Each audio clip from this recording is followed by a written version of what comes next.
Ghumante, the amazing travelers.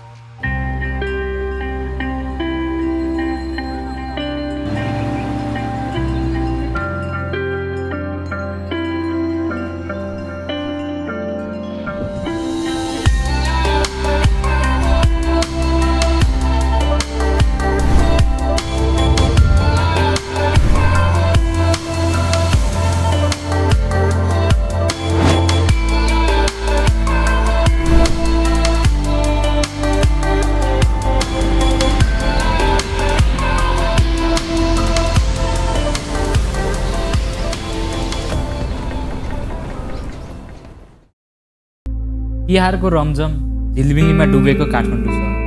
12 दिनको हाम्रो यस यात्रा यहाँबाट सुरु हुन्छ। सोच यसपालि अर्कै थियो, जाऊ न कतै केही ओझेलमा परेका ठाउँहरू, त्यो ठाउँहरूमा प्रकाश ल्याउनु।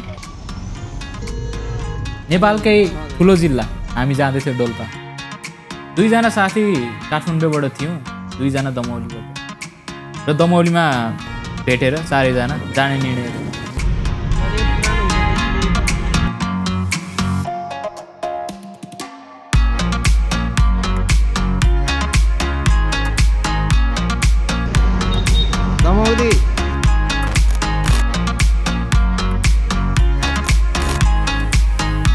दमौलीमा भेट्यौँ हामी। दमौलीको स्पेसल झोलमा त्यस दिन राख्यौँ।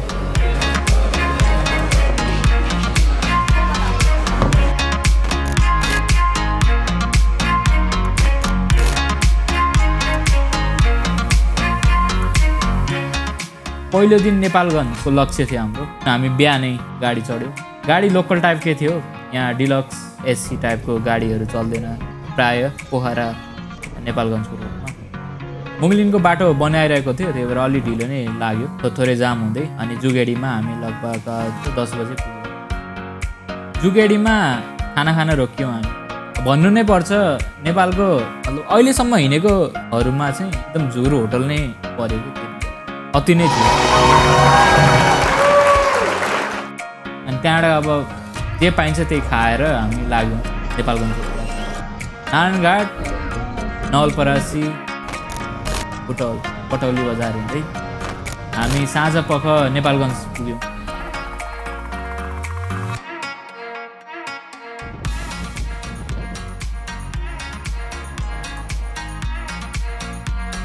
नेपालमा स्वागत छ हजुरहरु। बेलुकी पख नेपालगञ्ज झर्ने बित्तिकै स्पेसल चिया खाइयो नेपालगञ्जको।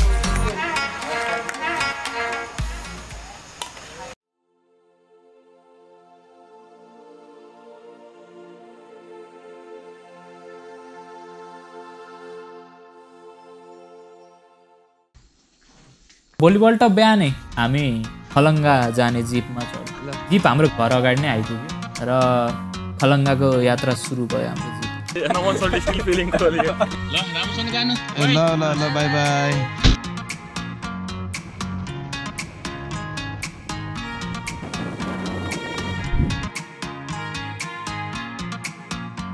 फिन्चु बजारमा रोकिएर बिहानको खाजा खाइयो, ब्रेकफास्ट। ज्वाइँ थाल भन्छन्, ठुलो थालमा समोसा, तरकारी, चिया के हुन्छ सबै खायौँ। खाएपछि भात खानु पर्दैन होला जस्तो लागिरहेछ मलाई। त्यसपछि फिन्चुबाट सुर्खेततिर नलागेर हामी खलङ्गा जाजरकोटतिर लाग्यौँ। त्यहाँबाट बाटो छुट्टिन्छ, जाजरकोट जाने र सुर्खेततिर जुम्ला माथि जाने। धेरै नदीको किनार हुँदै हामी हिँडिरहेका थियौँ। बिच बाटोमा खाना पनि खायौँ। लोकल माछा पाइँदो रहेछ धेरै नदीको, त्यो पनि काट्यौँ। लगभग नेपालगञ्जबाट हिँडेको 5 घन्टामा चाहिँ हामी खलङ्गा बजार पुग्यौँ। जाजरकोटको सदरमुकाम रहेछ खलङ्गा बजार। खलङ्गा पुगेपछि चाहिँ अर्को गाडी चेन्ज गर्नु पर्थ्यो हामीलाई रिन्मासम्म पुग्न।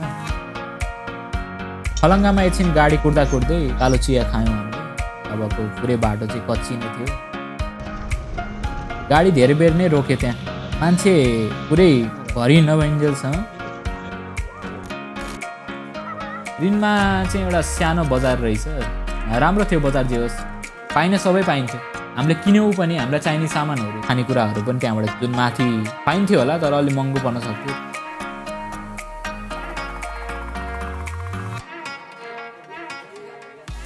कतासम्म पुगिन आउनुभयो बाबु हामी डोल्पो पुग्नु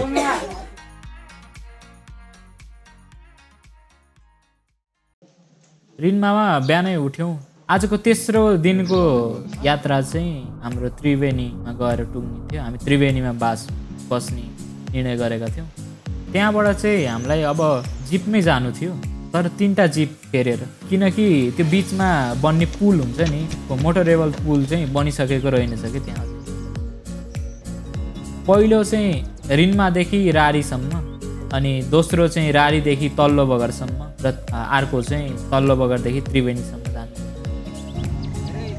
लगभग हामीलाई दिनभरि नै लाग्यो जिप फेरि यति अप्ठ्यारो कि चढ्न पनि त्यहाँ अब नभरिन्जेलसँग नजाने अब भरिहाल्यो भने एकैचोटि भरिने के त्यो बस्न पनि नमिल्ने गरेर मान्छेहरू कोचाकोच तल माथि होस् मतलबै थिएन कि बाटो कच्ची त्यही माथि अब त्यस्तो हालतमा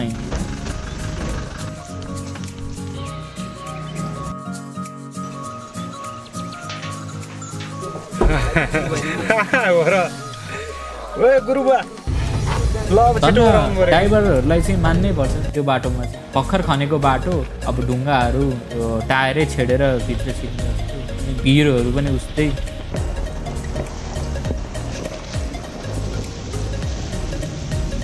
त्यो भेगको महिलाहरू चाहिँ पुरै त्यो सुपर वुमन हेरे जस्तै लागिरहेको थियो हामी रिन्मादेखि रारीसम्म बिच बाटो मैला चढ्नुको उहाँ चाहिँ पुरै त्यो साइडको ढोकामा समातेर चाहिँ पुरै धेरै यात्रा गरिरहनु भयो त्यो सुपर वुमनको फिल आइरहेको थियो कि हामीलाई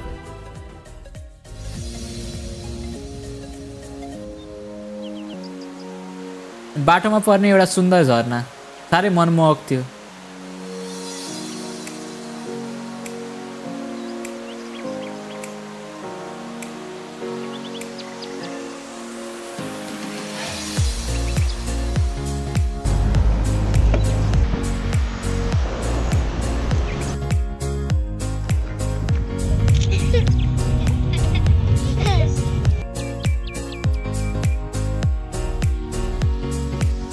र त्रिवेणीमा पुग्दा चाहिँ हामीलाई लगभग अबेरै भइसकेको थियो होटलहरू प्याक नै थिए धन्न एउटा होटल चाहिँ भेटियो ठ्याक्कै साइडमा भेरी बग्दो रहेछ भेरी नदी साँझ पख नदीको आवाज हुन्छ नि त्यो सुत्ने बेला कानमा पर्दा त्यो छुट्टै आनन्द आउने र त्यो दिन अब थकित हामी जिपको यात्रा गरेर त्रिवेणीमा मजाले खाना खायौँ र आराम गरिहाल्यौँ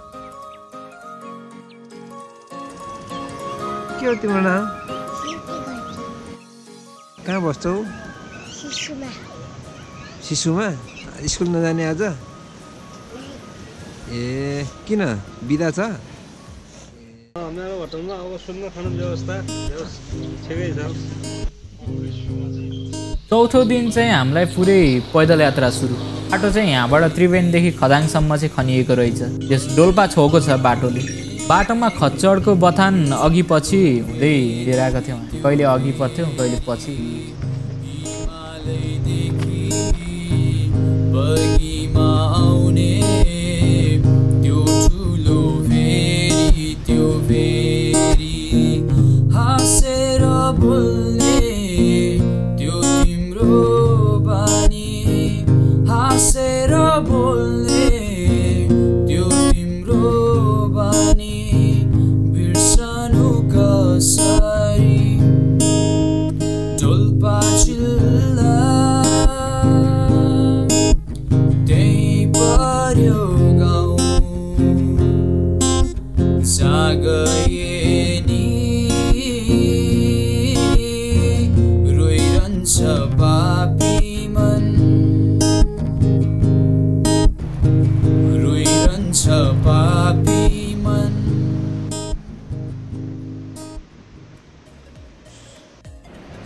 अहिले चाहिँ हामी खदाङमा अब खाना खान स्टप हुन लागेको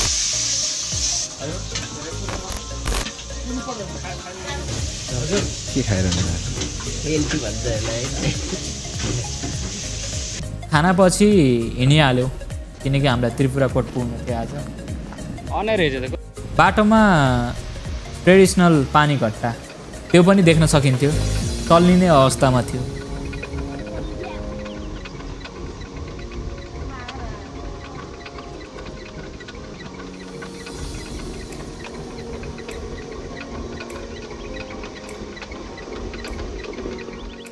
भर्खरै खनिरहेको बाटो अनि कतै कतै चाहिँ चट्टानहरू भएर चाहिँ त्यहाँ छोडिएको रहेछ।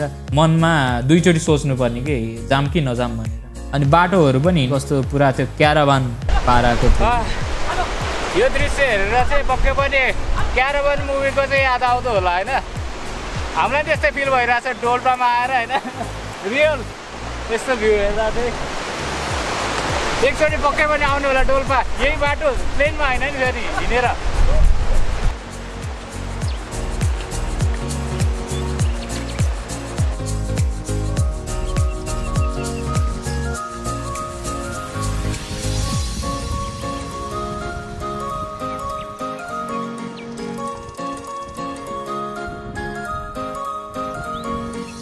एकैछिन पछि चाहिँ त्यस्तो बाटो क्रस गर्ने बित्तिकै चाहिँ ड्रोन उडाउने निर्णय गऱ्यौँ र कारणवश हाम्रो ड्रोन चाहिँ क्र्यास हुन्छ। क्र्यास पनि यस्तो ठाउँमा कि भेरी पारी के हामी भेरी वारी हिँडिरहेको थियौँ। भेरी पारी गयो। हावाको गति अलि बढी नै थियो। ट्याक्क खोचमा परेको थियो ड्रोन अनि हावाले लछारेर उता पारी खसाल्यो। ड्रोन कस्तो छ के छ त्यो अवस्था थाहा नै थिएन। त्यत्रो ठुलो भेरी नदी थियो बिचमा, खोला तरेर जाने सम्भवै थिएन। पुल कि 1 घन्टा पछाडि हिँडेर जानुपर्ने रहेछ कि 1 घन्टा अगाडि। 2 जना साथी पछाडि फर्क्यौँ र ड्रोन लिन गयौँ। ड्रोन लिन जाने र आउने क्रममा रात नै त्यहीँ पर्यो। रातिको लगभग 8 बजिसकेको थियो। त्यहीँ त्रिपुराकोट नपुगे पनि हामी चाहिँ सिउडेनीसम्म पुग्यौँ। त्यो ठाउँमा धन्न बास पाइयो। राति खाना पनि पकाइदिनु भयो। धन्यवाद दाइ दिदीहरूलाई। त्यति राति पुग्दा पनि खाना पकाउनु भयो र बास बस्न दिनुभयो। नियर डेथ एक्सपिरियन्स भयो। ड्रोन अड्केर निकाल्नु जाँदाखेरि बाटो चढिँदा है भिरको जस्तो बाटोमा 4 हात उता टेकेर पुरै कुरो यो चाहिँ हामीलाई नमरेसम्म यादगार रहिरहेछ।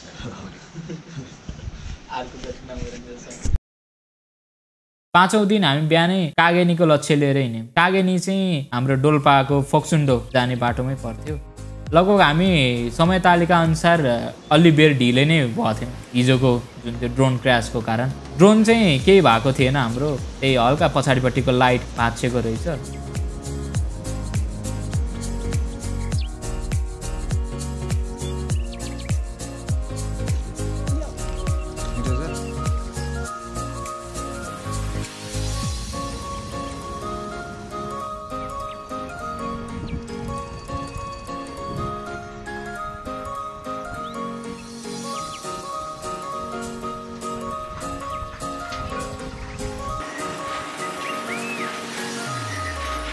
र हामी लगभग 1.5 घन्टा हिँडेर चाहिँ त्रिपुराकोट पुग्यौँ।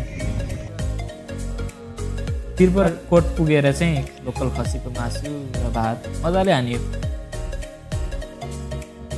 त्रिपुराकोट पारी पुगेपछि चाहिँ डोल्पाको सदरमुकाम दुनैसम्म जिप जाँदो रहेछ।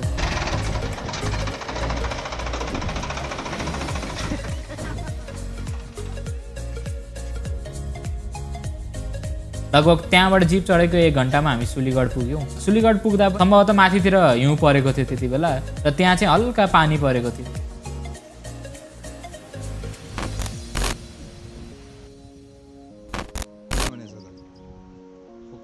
ड्रोन एक्सिडेन्ट पछि चाहिँ त्रिपुराकोटमा खाना खाएर मोबाइल चार्जमा राखिदिएको थिएँ।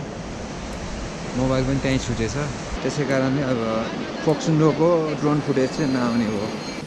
चिसो थियो एकदम मौसम चाहिँ। अनि बाटोमा कतै यसो घर देखे पनि चिया खाँदै गर्दै चाहिँ राति अबेर लगभग 8 साढे 8 बजीतिर कागेनी पुग्यो। 5औं दिनको बसाइ कागेनीको राजु होटल। कागेनीमा बसेको राजु होटलको दिदी पनि साह्रै मजासिलो हुनुहुन्छ र त्यस दिन चाहिँ हामीले अर्को एकजनालाई पनि भेट्यौँ जो चाहिँ फोक्सुन्डोबाट फर्किँदै हुनुहुँदो रहेछ। धेरै अघिदेखिको सपना थियो डोल्पा हेर्ने। हेरेका ठाउँहरूमध्ये डोल्पा चाहिँ एकदम शान्त, भर्जिन, एकदम अनटच नेचर जस्तो लाग्यो। बिचमा उकालो छ एउटा जुन कि एक किसिमले चाहिँ च्यालेन्जिङै हो। अलि माथि पुगेपछि झरना देखिन्छ। फोक्सुन्डो तालको पानी बगेर आएको झरना भनिन्छ। त्यो नेपालको दोस्रो राम्रो झरना हो अरे। त्यो झरना हेर्ने ठाउँसम्म आइपुग्दा उकालो चलेको ठगाइ आफै मेटिने रहेछ। त्यसपछि फोक्सुन्डो ताल, ठ्याक्क फोक्सुन्डो तालको सिलानीमा रहेको त्यो गुम्बा असाध्यै रमणीय र राम्रो लाग्यो। ट्याप्परिचे भन्ने ठाउँमा जर्मनहरूलाई एउटा बोर्डिङ स्कुल खोलिदिएको रहेछ। असाध्यै राम्रो प्रोजेक्ट रहेछ। त्यो विदेशीहरूले त्यस्तो विकट ठाउँमा बोर्डिङ स्कुल 300-400 जना विद्यार्थीहरूलाई पढाउने गरेर खोलिएको सबै सुविधायुक्त एउटा तयारी चाहिँ राम्ररी गरेर जानुपर्ने ठाउँ छ किनभनेदेखि यो ट्रेकिङ रुट चाहिँ अलिकति विकटै छ।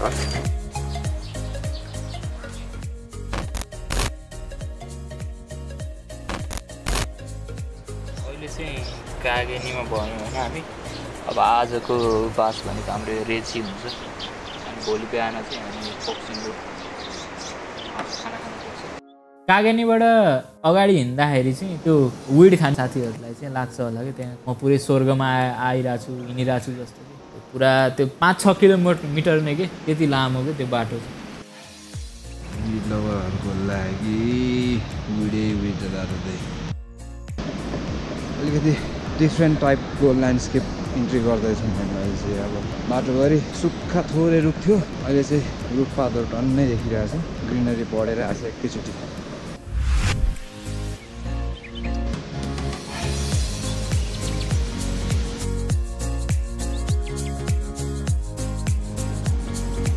अहिले चाहिँ हल्का घाम पनि भइरहेछ, ऊ त्यो माथिको डाँडामा चाहिँ पुरै हिउँनै परिरहेछ। दिउँसोको खाना चाहिँ हामी छेप्का पुग्यौँ। भोकले शिथिल भइसकेको थियो। छेप्का पुग्न साथ एकदम स्वर्गीय आनन्द महसुस भयो कि गाईको दुध होइन, तिते फापरको रोटी अनि खाना साथमा तुङ्ना पनि, अरू के चाहियो र।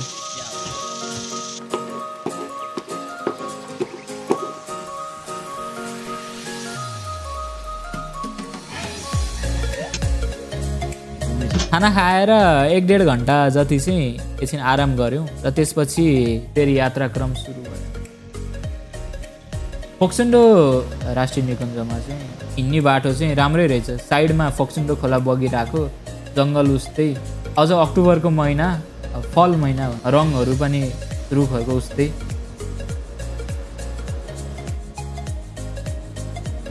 त्यस दिन चाहिँ हामी कागेनीबाट रेन्जी पुग्ने लक्ष्य लिएका थियौँ, तर त्यो दिन पनि अलि असफल भयो। हामीमध्ये एकजनाको स्वास्थ्य चाहिँ हल्का बिग्रियो। त्यसपछि बिस्तारै हिँड्नु पर्यो, जसोतसो गरेर रेन्जी पुग्न नसके नि थोरै ओलतिरको टेन्टमा बास बसी।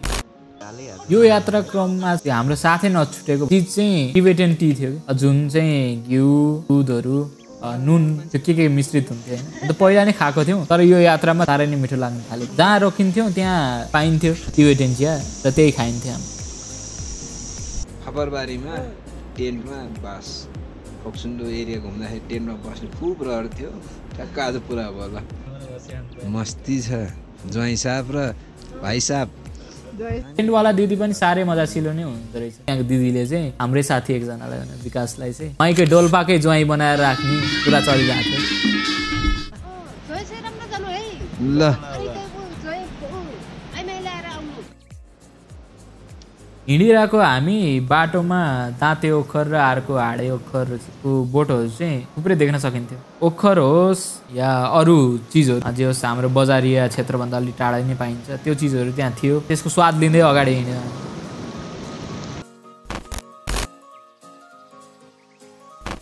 1 घन्टाको हाइकिङ पछि हामी रेची आइपुगेको छौँ, जुन चाहिँ हाम्रो हिजोको प्लान स्टप थियो, तर नसकेर हामी तल क्याम्पमै बस्यौँ।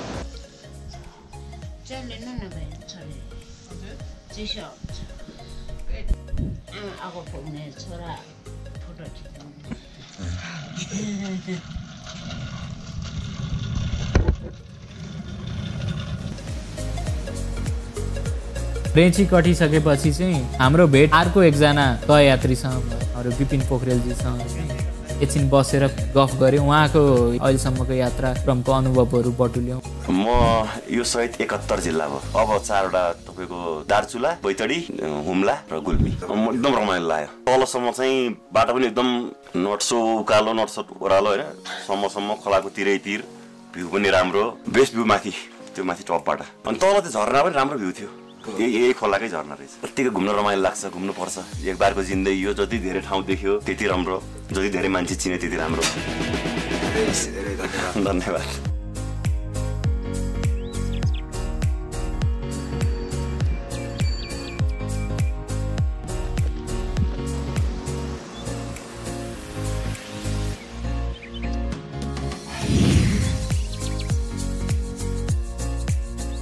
त्यसपछि झरना होटलमा खाना खायौँ हामीले खाना पाक्न टाइम लागेकोले मजाले घाम ताप्दै बसिरहेको वेदर बिस्तारै बिस्तारै खराब हुँदै थियो त्यति बेला पानीसँग हिउँ पनि हल्का परिरहेको थियो खाना कुर्दै गर्दा दुईजना फ्रेन्च दाम्पत्यको आगमन भयो त्यो होटल र बिस्तारै बिस्तारै नजिकियौँ हामी पनि रमाइलो गफ सुरु भयो त्यसपछि We like Nepal and trekking. Good experience, nice people usually, and beautiful mountains, and so many different ethnies, so different cultures. And coming from Jomla to Dunai, you cross beautiful villages. And my dream is to go to Dotarap since 50 years, because in 1970 there was a man, French anthropologist, that came in Dotarap, and he wrote a book. And I read this book when I was a student, and since that time I want to come to Dotarap. Yes, they might enjoy the trip as much as we did. And this valley is fantastic. This river is one of the bluest and clearer river we saw even coming back from Ladakh. Even some rivers we saw in Central Asia. This river is very special and flowing very fast. And this color is fabulous. अनि खाना पाकेर खाना खायौँ हामीले त्यसपछि बिदावारी भएर यात्रा सुरु गऱ्यौँ अब चाहिँ ठाडो र लामो उकालो सुरु 3 घण्टा भनौँ न मजाले लाग्थ्यो त्यहाँबाट हामी जान्छौँ झरनाको भ्यूबाट चाहिँ यहाँ छ उकालो भन्नुहुन्छ भने नाकै ठोक्किन जस्तो उकालो थियो कि उकालो चढेको 2 घण्टा पछि चाहिँ हामी झरना भ्यू पोइन्टमा पुग्यौँ फोक्सुन्डोबाट निस्केको पानी झरनामा परिणत हुन्थ्यो त्यो झरना चाहिँ अति नै मनमोहक थियो कि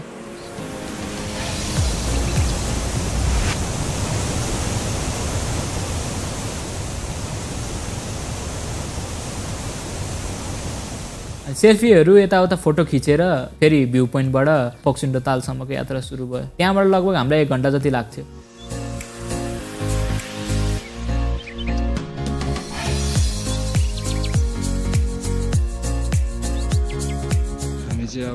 अब लगभग रिङमा गाउँ पुग्न लाग्यो मेबी 10-15 मिनट्स बढी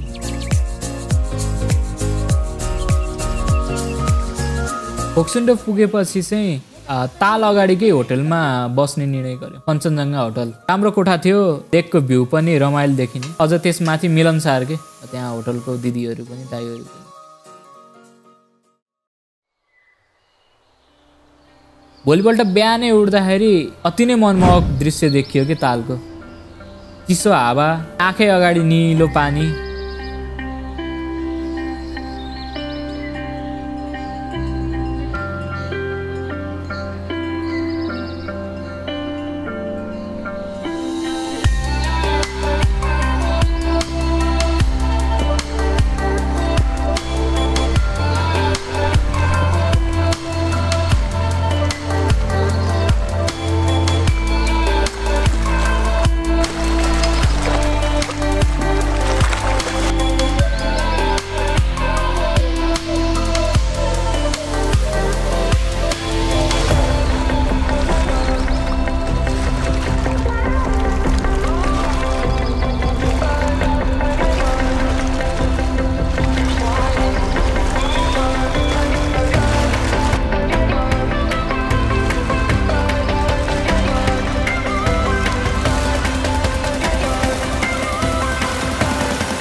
र दिउँसोतिर फोक्सुन्डोको भ्यू पोइन्ट पुग्ने यात्रा सुरु भयो अहिले चाहिँ हामी फोक्सुन्डो तालको रिङमो गाउँबाट भ्यू पोइन्टतिर बिस्तारै लाग्दैछौँ दिनको 3 बज्न लागेको छ पानीको कलर्स बिस्तारै चेन्ज भइरहेछ क्याराभान मुभी हेर्नु भएको छ नि त्यो थिनले त्यो हिँडेको बाटो के जहाँबाट चाहिँ त्यो चौरी खस्छ नि तल हो त्यो बाटो हुँदै हामी भ्यू पोइन्टसम्म पुग्यौँ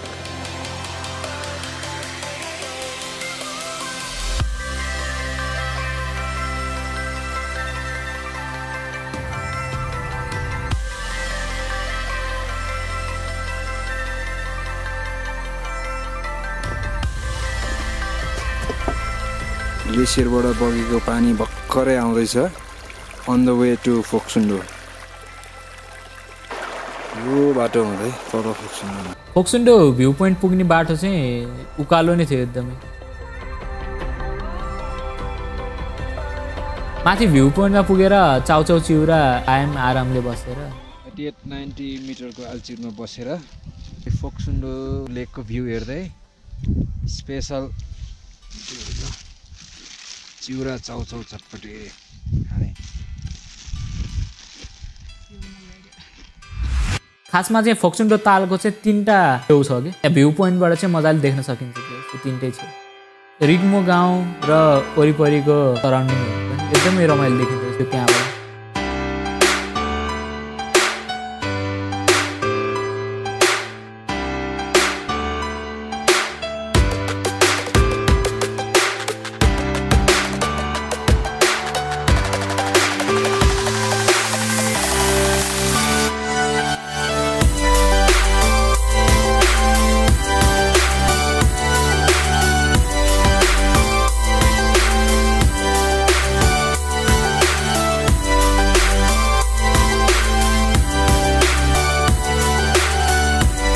अब आयो फोक्सुन्डो छोड्नु पनि हामी फर्किनु पनि मन त थिएन त्यही निलो पानीमा त्यहीँ डुबेर बसिरहौँ जस्तो भइरहेको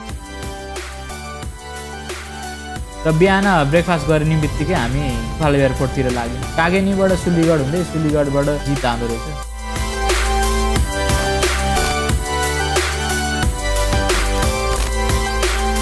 त्यो नेपालको नीति नियमै हो त्यस्तै भनौँ न अब त्यो जहाँ पनि अब केही सोर्स नलागिकन केही नहुने टाइपको त्यहाँ पनि त्यस्तै स्थानीय बासिन्दाहरू कति दिनदेखि कुरेर बस्नु भएको रहेछ कि त्यहाँ नेपालगञ्ज जानको लागि धन हामीले चाहिँ पायौँ अर्को दिनको लागि पहिलो फ्लाइटकै टिकट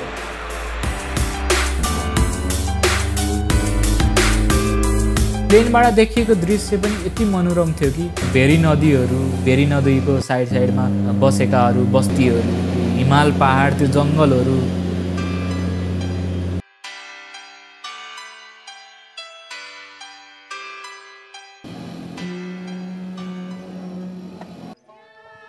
डोल्पा फेरि पनि आइन्छ घुमन्ते साथीहरूसँग अबको पालि चाहिँ फोक्सुन्डो मात्रै होइन माथि पुरै अप्पर डोल्पासँगै पुगिन्छ र पुरै सर्किट पनि हानिन्छ भनिन्छ नि अब डोल्पालाई हिडन साङ्ग्रिला पक्कै पनि हिडन साङ्ग्रिलै थियो हाम्रो लागि मनमा धेरै छाप छोड्यो फोक्सुन्डोले डोल्पाले धेरै थोरै दुःख पनि पाइयो होला तर त्यहाँका प्राकृतिक सुन्दरता त्यहाँका संस्कृतिहरू त्यहाँका मानिसहरू त्यहाँको बोली त्यहाँको वचनहरू त्यो सबै त्यो दुःखहरू भुलाइदियो त्यसरी झर न हात र यो ट्रेक पछि पनि भन्नु नै पर्छ स्वर्ग रहेछ नेपाल दयालु रहेछ नेपालीहरू